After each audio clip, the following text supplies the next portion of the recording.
guys, so today I'm going to be sharing with you the pattern for this cute tank top that I'm wearing right now.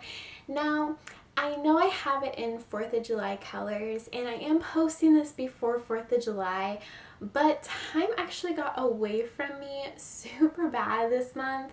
It has gone by so fast. I thought it was 2 weeks until 4th of July, but by the time I get this video up, it's only going to be a little bit over a week. And I was hoping to post it as a 4th of July pattern, but like I said, time just got away from me so much this month. For some reason, I just lost total track of time. So I am sorry about that. I wish I would have got it out sooner, but I didn't, so I learned my lesson. I need to actually know what day it is and how much time I want to have in between releasing patterns and not just kind of, I guess, guessing on it. So I am sorry about that, but this pattern does not take a whole lot of time to make, so if you did want to make it for a 4th of July shirt, it really would not take you long at all to make it. So there is still a chance that if you wanted to make this for 4th of July, you definitely could. But this shirt is super easy to make. It is honestly probably one of the easiest shirts I have made. So all you do is you make 4 triangles, you join them all together, and then you just work in the round until you get the length you want. Then you'll just sew up the top of these straps and then you're all good to go. It's super easy, and I'm actually making another one right now in a mint green color, and you're gonna see that in me demonstrating how to join the triangles together. My little sample piece, I'm actually making another one and I'm super excited because I love mint green and I can already imagine it with all the outfits I'm going to wear it with. So I'm really excited about that. And I wanted to make this pattern where I used a very common brand of yarn. So I'm using Caron Simply Soft. It is a nice worsted weight yarn. You can find it pretty much anywhere. I think the only store that does not sell it is Hobby Lobby, but they have their own kind of knockoff version of Caron Simply Soft, and that also would work if you didn't have any other type of yarn. That one would definitely work. If you used a true worsted weight like Red Heart or something like that, this is going to turn out a lot heavier because Caron Simply Soft actually tends to be a little bit more on the lighter end of the worsted weight category. So just keep that in mind when picking out your yarn for this project. And if you do use a lighter yarn from even Caron Simply Soft, just know you're going to have to adjust your stitches a little bit because you're going to need to chain more for your stitches. So you might even need to go up a size to be able to match the measurements you are looking for if you use a smaller yarn. But I wanted, like I said, I wanted to use a yarn that was somewhat common. So then if you did want to make this, you could just run up to your local craft store and be able to find the yarn easy peasy. So this, I do love this tank top. It is a little bit flowy. You can adjust the chains on however you would like, if you like to make it loose or if you like to make it smaller.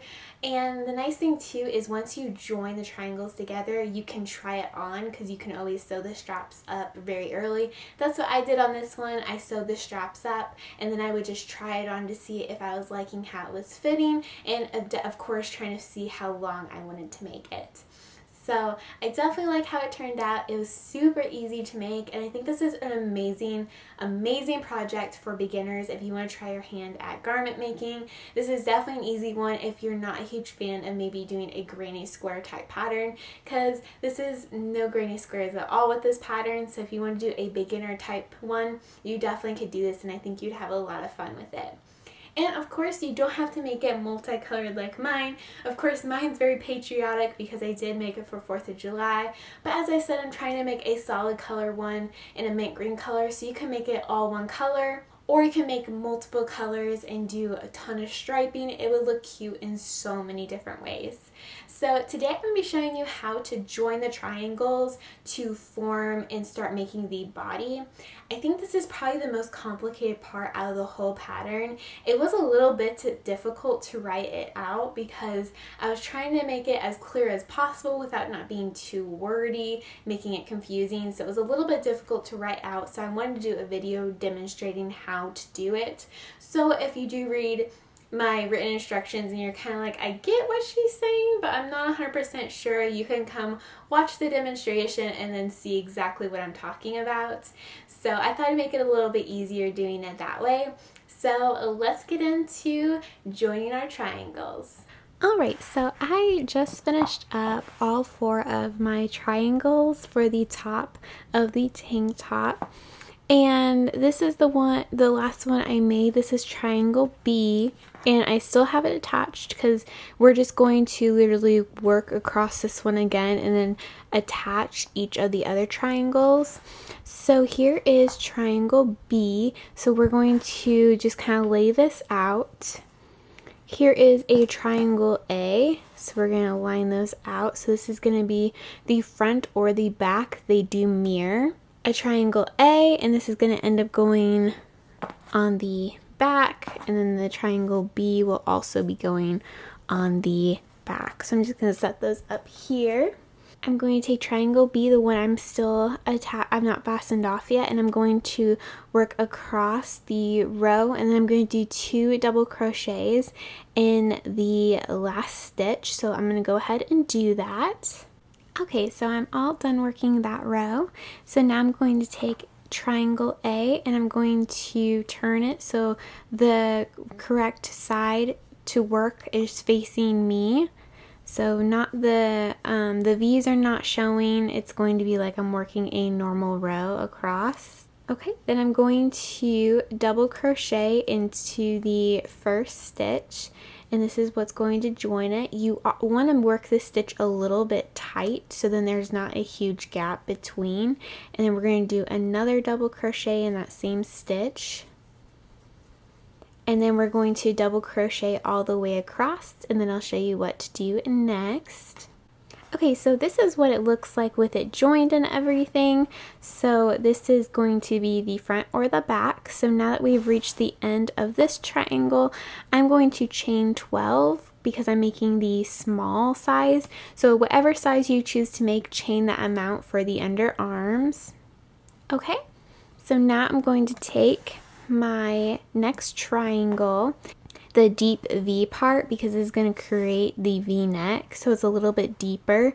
This one's not as deep, it's a little bit more subtle, so this is actually going to be what shapes your arm. So we're going to be actually working on this side and working towards the V neck. So I'm going to pick this piece up, I'm going to flip it, so it's going to we're going to be working the right side. So we're going to make sure we do not twist our chain that we just did. So we're just going to make sure it's not twisted at all. We're going to double crochet in the first stitch to join it. Okay, there we go, and then I'm going to double crochet all the way across till I get to that last stitch, and then I'm going to do 2 double crochets. Alright, so now I'm going to pick up the last triangle, and I'm going to double crochet in the first stitch of the next triangle. We're actually going to do 2 double crochets in that stitch, and remember we're going to work this stitch kind of tight so there's not as much of a gap. So do another double crochet, and then I'm just going to double crochet all the way across, and I'll show you how to finish up your last armhole and how to join the whole thing together. Alright, so now we want to make the last armhole. So we're going to chain 12 or whatever chain number you need for your size. Alrighty, so now we need to join the whole thing together, and we want to make sure there's no twists or anything like that. So we're just going to lay the whole thing out, make sure there's no twists, and then we're going to pull the first triangle that we did. So that this is going to be a triangle B, and then we're going to make sure this chain right here that we've just done, that it's not going to be twisted or anything, and we're just going to join with a slip stitch to the first double crochet. And then that is how you're going to join all of the triangles together. So this is what's going to look like. And then you're just going to whip stitch the straps together, and then we're actually going to fasten off, and then we're going to join on one of your chain 12s or whatever chain number you use for your size. So then the seam is going up the side rather than kind of in the front or in the back. It'll just be down the side where it won't be as noticeable. So this is how you join all the triangles together for your tank top. Alright, so I hope you guys found that helpful, and like I said, this is super easy and it really does not take long to make. The longest part is making the actual body part. After you join the triangles together, it does maybe take a little bit because you have a ton of stitches that you're working around, but once you just kind of sit down, put a good movie on and work on it, you'll see how fast it truly does go. Definitely if you do a multicolored tank top, because you'll be switching colors so much, it will really keep your interest, which that's how I found with this tank top. I noticed that the more I changed the colors, the more I felt like I was truly cruising through this tank top. So as always, the written instructions are going to be up on my blog, and I will have those linked down below for you guys so you can go check it out. Like I said, they're all up on there. I have sizes small to extra large, so it's going to be on there for you. And I will definitely have notes on there how if you want to adjust this pattern at all to customize your fit even more. I will have little notes and tips for you guys on there too. And if you guys do decide to make this tank top, please tag me on Instagram at HappyMakesYou, or you can also tag me on Facebook. I'm also on there, also at HappyMakesYou. So I hope you guys have an amazing day, and I will see you guys in my next video. Bye!